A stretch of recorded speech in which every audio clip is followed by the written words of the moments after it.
Bismillahirrahmanirrahim. Assalamualaikum warahmatullahi wabarakatuh. Perkenalkan, kami dari kelompok 6 akan menceritakan sejarah peradaban Islam pada masa dinasti Ayyubiyah. Kelompok kami beranggotakan yang pertama Tias Nurul Hikmah, kemudian saya sendiri Meliana Febri, Elvinia Yunirayanti, kemudian ada Iis Karimah dan ada Faikotul Ummah. Yang pertama, ada sedikit penjelasan tentang dinasti Ayyubiyah. Dinasti Ayyubiyah adalah sebuah dinasti Sunni yang berkuasa di Diyarbakir hingga tahun 1249 Masehi. Dinasti ini didirikan oleh Salahuddin Yusuf al-Ayyubi yang wafat pada tahun 1193 Masehi. Ia berasal dari suku Kurdi, putra dari Najwaddin Ayyub yang dimasyhurkan oleh bangsa Eropa dengan nama Saladin yang berarti pahlawan perang salib. Keberhasilannya dalam perang salib membuat para tentara mengakuinya sebagai pengganti dari pamannya yang bernama Syirkuh yang telah meninggal setelah menguasai Mesir pada tahun 1169 Masehi. Ia tetap mempertahankan lembaga-lembaga ilmiah yang didirikan oleh dinasti Fatimiyah, tetapi mengubah orientasi keagamaannya dari Syiah menjadi Sunni. Dinasti Ayyubiyah berdiri di atas puing-puing dinasti Fatimiyah Syiah di Mesir. Di saat Mesir mengalami krisis di segala bidang, maka orang-orang Nasrani memproklamirkan perang salib melawan Islam, yang mana Mesir adalah salah satu negara Islam yang diintai oleh para tentara salib.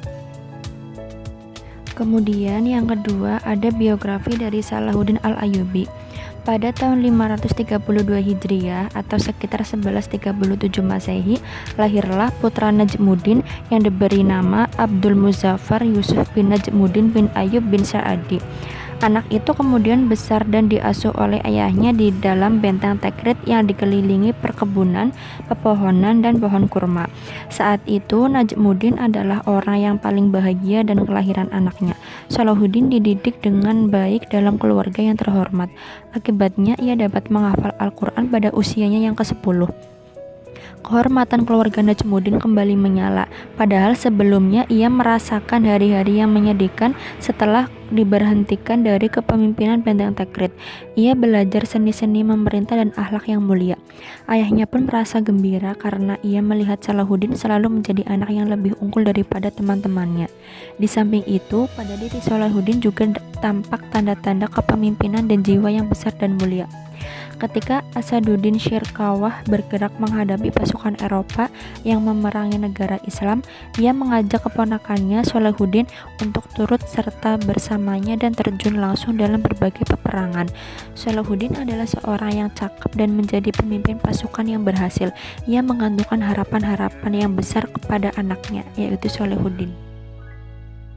Yang selanjutnya yaitu langkah dan usaha Salahuddin dalam memperbaiki umat Islam. Yang pertama yaitu melancarkan jihad terhadap tentara-tentara salib di Palestina. Yang kedua yaitu mempersatukan tentara Turki, Kurdi, dan Arab di jalan yang sama. Dari Mesir, Salahuddin juga dapat menyatukan Syria dan Mesopotamia menjadi sebuah kesatuan negara Muslim. Pada tahun 1174, ia merebut Damaskus, kemudian Aleppo tahun 1185, dan merebut Mosul pada tahun 1186.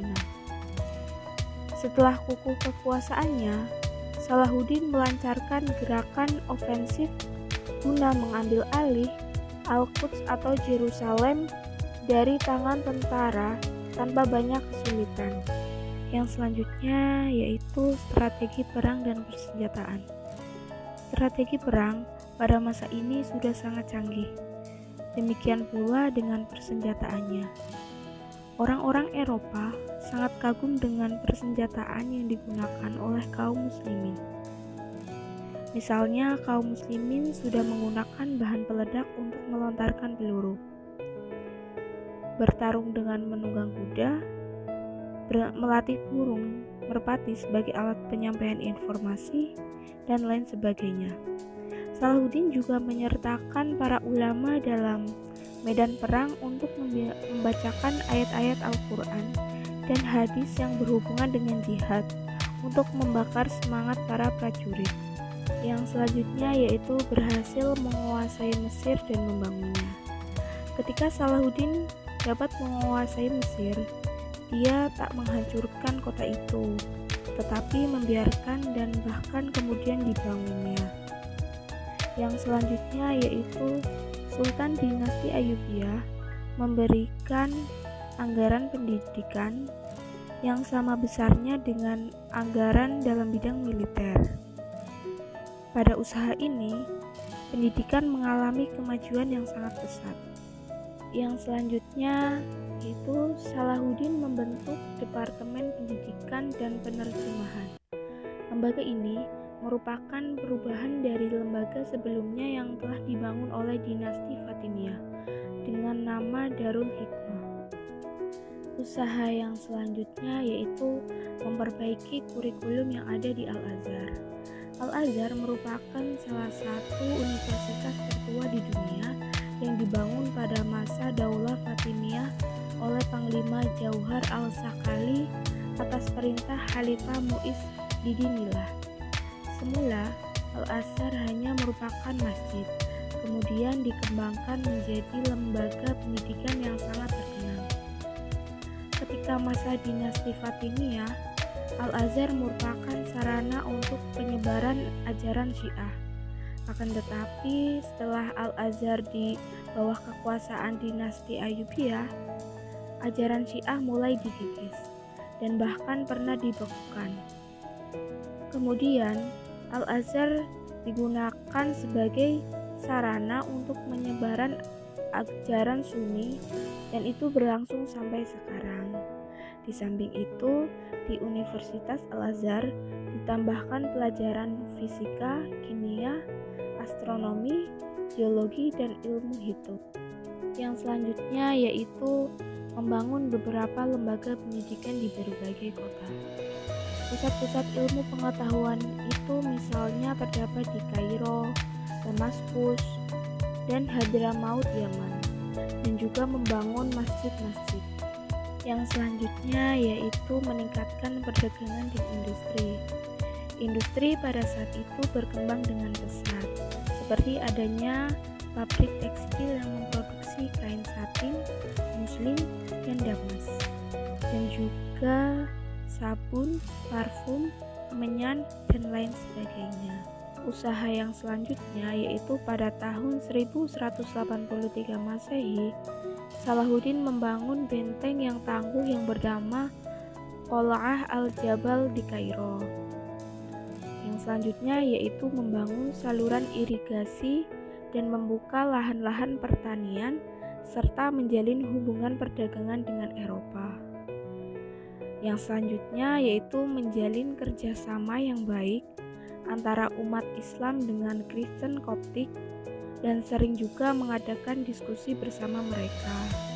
Dan yang terakhir yaitu membangun rumah sakit di Yerusalem. Selanjutnya, perjuangan dinasti Ayyubiyah. Perjuangan Salahuddin dalam merealisasikan tujuan-tujuan utamanya yaitu mengeluarkan kaum salib dari Baitul Maqdis dan mengembalikan persatuan umat Islam, telah menghabiskan kekuatan dan mengganggu kesehatannya. Salahuddin meninggal dan dimakamkan di Damaskus pada tahun 1193 Masehi, setelah 25 tahun memerintah. Sebelum meninggal, ia membagikan kekaisaran Ayyubiyah kepada para anggota keluarganya, dan yang paling menonjol adalah Al-Adil dan Al-Kamil. Dinasti Ayyubiyah kemudian membagi sejumlah kerajaan kecil, yaitu Kerajaan Mesir, Kerajaan Damaskus, Kerajaan Aleppo, dan Kerajaan Mosul, sesuai dengan gagasan Saljuk bahwa negara merupakan warisan keluarga raja. Meskipun demikian, Ayyubiyah tidak mengalami perpecahan, karena dengan loyalitas kekeluargaan Mesir diintegrasikan berbagai kekaisaran. Mereka menata pemerintahan dengan sistem birokrasi masa lampau yang telah berkembang di negara-negara Mesir dan Syria. Ayyubiyah secara khusus memprioritaskan untuk mempertahankan Mesir, karena pada saat itu kesatuan mulai melemah. Pada tahun 1229 Masehi, Ayyubiyah menegosiasikan sebuah perjanjian dengan Frederick II. Ini adalah puncak kebijaksanaan baru. dan pada periode damai inilah membawa keuntungan ekonomi yang besar bagi Mesir dan Syria, termasuk hidupnya kembali perdagangan dengan kekuatan-kekuatan Kristen Mediterania. Kemudian penguasa paling menonjol pada dinasti Ayyubiyah. Terdapat 3 penguasa yang paling menonjol. Yang pertama ada Salahuddin Yusuf al-Ayyubi. Salahuddin menjadi pemimpin dinasti Ayyubiyah yang pertama, dikenal sebagai seorang panglima perang yang gagah berani dan ditakuti. Salahuddin tidak membuat suatu kekuasaan yang terpusat di Mesir.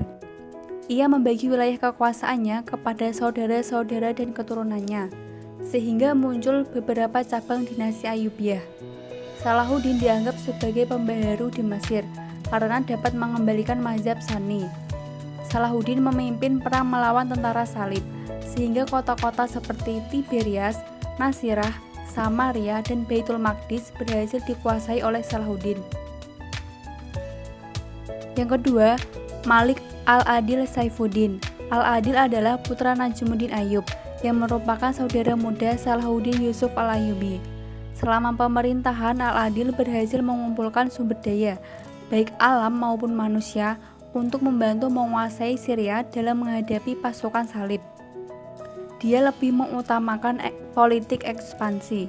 Al-Adil merupakan seorang pemimpin pemerintahan dan pengatur strategi yang berbakat dan efektif. Al-Adil turut membangun madrasah yang diperuntukkan untuk mazhab Maliki, dan dia juga membangun pancuran-pancuran wudhu dan juga tempat minum di dalam kawasan Al-Haram. Yang ketiga ada Malik Al-Kamil Muhammad. Al-Kamil merupakan anak dari Al-Adil. Ia menjadi pemimpin setelah ayahnya wafat. Al-Kamil berhasil mengalahkan 2 kali pasukan salib. Al-Kamil memimpin pertahanan menghadapi pasukan salib yang mengepung kota Dimyat. Pada tahun 1229 Masehi, Al-Kamil menyepakati perdamaian dengan Frederick II yang berisi pengembalian Yerusalem dan kota-kota suci lainnya kepada pasukan salib, serta kaum muslimin dan kaum Yahudi dilarang memasuki kota itu, kecuali di sekitar Masjidil Aqsa dan Masjid Umar. Al-Kamil mempunyai kegemaran mendengarkan hadis yang mulia, sebagaimana dirinya sangat mengagungkan sunnah dan pengikutnya.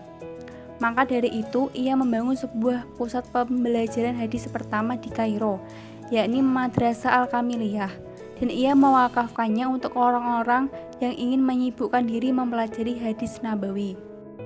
Kemajuan dinasti Ayyubiyah. Pertama, di bidang arsitektur dan pendidikan. Penguasa Ayyubiyah berhasil menjadikan Damkus sebagai kota pendidikan, ditandai dengan dibangunnya Madrasah Al-Sahuliyah pada tahun 1239 Masehi sebagai pusat pengajaran 4 mazhab hukum sebagai lembaga madrasah. Kemajuan dalam bidang arsitektur. Yang pertama, tembok kota Aleppo yang dibangun oleh Sultan Az-Zair Ghazi pada tahun 1183 Masehi. Tembok kota ini tergolong arsitektur militer.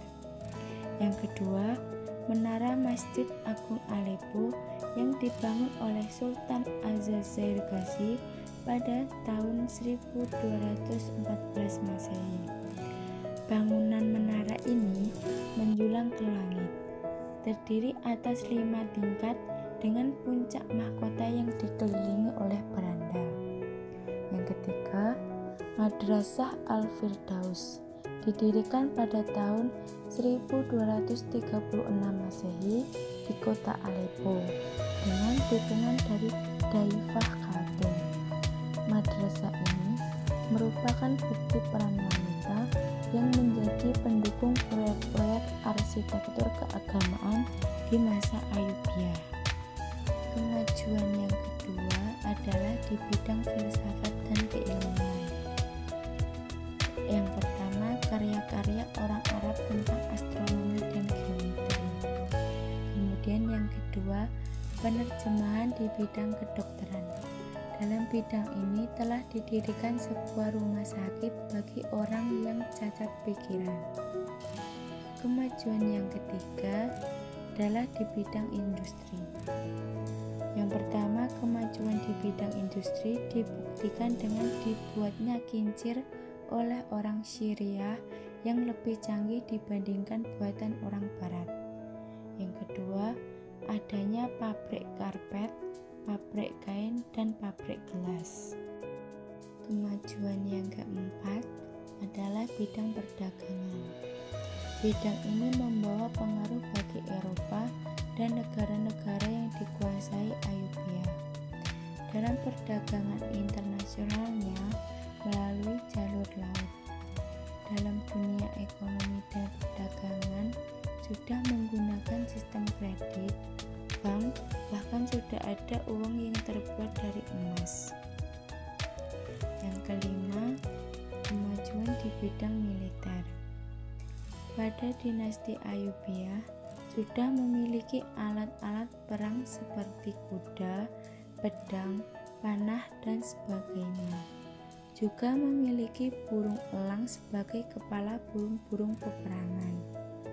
Ia juga membangun tembok kota sebagai benteng pertahanan di Kairo dan Bukit Muqattam. Selanjutnya yaitu kemunduran dinasti Ayyubiyah atau bisa disebut dengan runtuhnya dinasti Ayyubiyah. Kemunduran dinasti Ayyubiyah itu dipengaruhi oleh dua faktor. Yang pertama ada faktor intern dan yang kedua ada faktor ekstern. Faktor internnya itu perselisihan antara keluarga yang memperebutkan kekuasaan. Sedangkan faktor eksternnya adanya serangan dari dinasti Mamluk di wilayah barat Ayyubiyah yang mengakibatkan terbunuhnya Sultan Al-Ma'azzam Turanshah dan juga serangan di Syria oleh pasukan Mongol. Demikian presentasi dari kelompok kami. Terima kasih buat teman-teman semua yang sudah mau mendengarkan presentasi dari kami. Semoga kita semua selalu dalam lindungan Allah dan semangat kuliah online semuanya. Terima kasih. Wassalamualaikum warahmatullahi wabarakatuh.